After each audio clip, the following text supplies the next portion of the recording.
نماز چاشت طلوع آفتاب کے تقریباً 1 گھنٹہ بعد 4 رکعت ادا کرنے والے کے دن بھر کے سارے کام اللہ تعالیٰ اپنے ذمہ لے لیتے ہیں.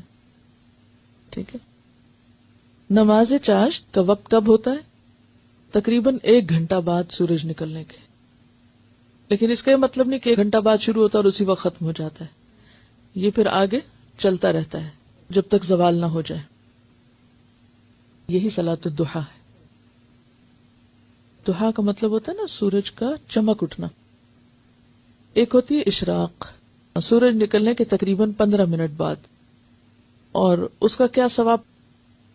پورے حج اور عمرے کا، کہ اگر کوئی شخص فجر کی نماز کے بعد مصلی پر ہی بیٹھا رہے، ذکر اذکار کرتا رہے، اور پھر تقریباً سورج نکلنے کے 15 منٹ بعد 2 رکعت نماز پڑھ لے، تو اس نماز کا اجر و ثواب پورے حج اور عمرے کا ہے.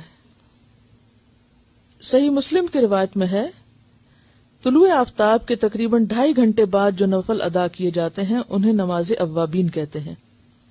ٹھیک ہے. بالکل قریب میں پڑھیں تو اشراق بول دیتے ہیں، ذرا گھنٹے بعد پڑھیں تو چاشت بولتے ہیں، ضحیٰ جس کو بولتے ہیں، اور 2.5 گھنٹے بعد پڑھیں تو اوابین. اصل میں یہ اشراق چاشت ایک ہی ہے، اگر ذرا پہلے پڑھ لیں تو اشراق ہے، تھوڑا دیر سے کریں تو چاشت ہے. ٹھیک ہے.